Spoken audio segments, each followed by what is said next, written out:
Dear viewers, let me ask you a few questions today. When India has around 2.5 lakh voters above 100 years old, is it believable that one small constituency in Mumbai, Worli, alone has 113 of them? Or this, can 38 voters live inside a one-room flat that can barely fit 5 people?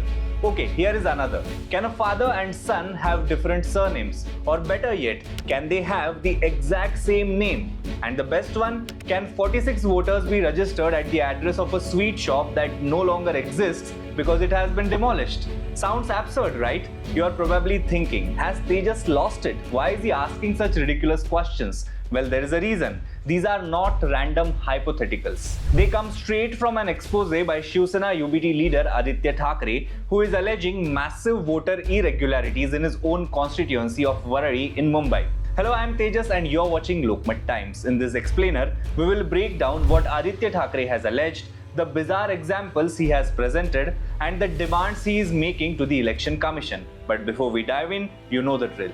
Please do subscribe to Lokmat Times if you haven't already and press the bell icon to never miss the update, because this story raises some serious questions about the health of our democracy. On October 27, 2025, at the party's Nirdhar Melawa, the determination rally at Mumbai's NSCI Dome, Aaditya Thackeray dropped a political bombshell. He walked onto the stage armed not with slogans but with spreadsheets, screenshots and voter rolls. He called it evidence of systematic vote theft. According to him, 19,333 voters with serious anomalies have been found in Worli alone. Let's break that down. Between the Lok Sabha elections in May 2024 and the Maharashtra Assembly elections in November that same year, Worli's voter count mysteriously jumped from 2,52,970 to 2,63,352, an increase of 16,043 voters. But here is the twist. 5,661 names were also deleted in those 4 months. Thackeray called it a fraudulent expansion, not a routine update. Let's take a look at these alleged fraud methods one by one. Firstly, name irregularities. The first category of his findings sounds like something out of a comedy script. 502 voters where the voter and their father share the exact same name. 720 voters where the father's name and voter's surname belong to completely different communities. For example, a voter named Matre with a father named Patel. Then come epic number irregularities. Now the voter ID mess gets even murkier. 28 voters have no epic electoral photo identity card numbers at all. 133 voters share duplicate epic numbers, and this one is jaw-dropping. 3,856 voters have 2 epic cards each, meaning there are 7,810 cards for 3,856 people. That's not a clerical error, that's a system failure. Next is gender mismatches. In some cases, the voter's gender did not match the name. 643 voters were registered under the wrong gender, males listed as females and vice versa. If this is a data entry error, it is a very creative one. Then come address irregularities. 4,177 voters listed with incomplete, vague or false addresses. 3,335 voters registered at just 214 homes. 38 voters shown as living inside a one-room house that barely fits 5 people.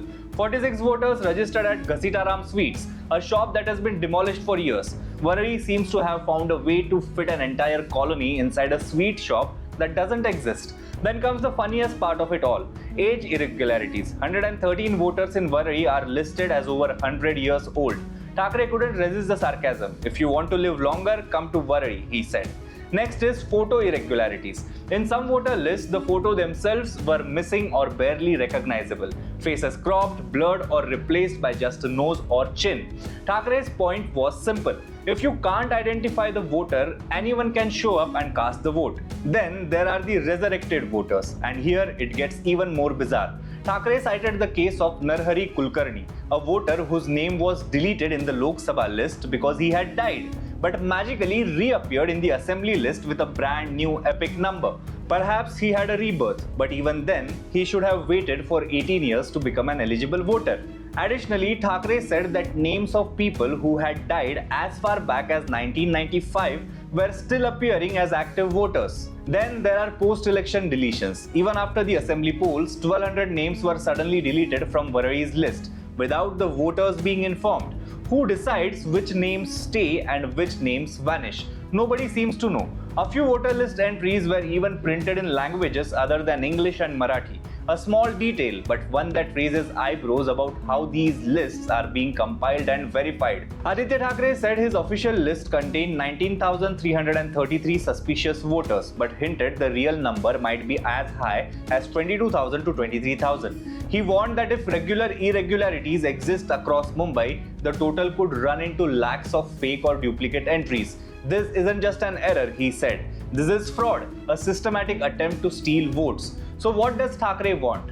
He urged his party workers to check every ward's voter list before the upcoming BMC elections, visit homes to physically verify addresses, record videos at polling booths to catch bogus voting in real time, stop fake voters from casting ballots. His father, Uddhav Thackeray, took it a step further. He warned that if the Election Commission doesn't fix these errors, the opposition will jointly decide whether local body polls should even be allowed to proceed. The opposition parties have now planned a rally on November 1st, 2025 to highlight these alleged irregularities. Thackeray's presentation was strikingly similar in style to Rahul Gandhi's vote theft exposes earlier this year. He even titled his presentation Bogus Sarkar's Bogus Voters. The subtext was clear. Aaditya Thackeray believes voter list manipulation isn't random. It is part of a larger political strategy ahead of civic polls where even a few hundred fake votes can tilt results in key wards. So let's pause here. If these numbers are true, if even half of them are, what does it say about the health of our democracy? Can we really call an election free and fair when the foundation, the voter list itself, is riddled with ghosts, duplicates, and fake addresses? Who audits these lists? Who takes responsibility when a demolished sweet shop becomes home to 46 voters? If this can happen in the heart of Mumbai, what is happening in the smaller towns and rural areas where scrutiny is weaker? And here is the toughest questions. If political leaders themselves are now doubting the voter lists, can the Election Commission continue to remain silent? This isn't just a story about one constituency or one politician. It's about the basic trust that keeps elections credible. Because once people start believing that votes are being manufactured, democracy starts to crumble, one fake name at a time. I'm Tejas and you are watching Lokmat Times. Don't forget to subscribe and share your thoughts. Do you believe Aaditya Thackeray's allegations, or do you think this is just political theatre before the BMC polls? Either way, it's time we all start asking, who really votes for us?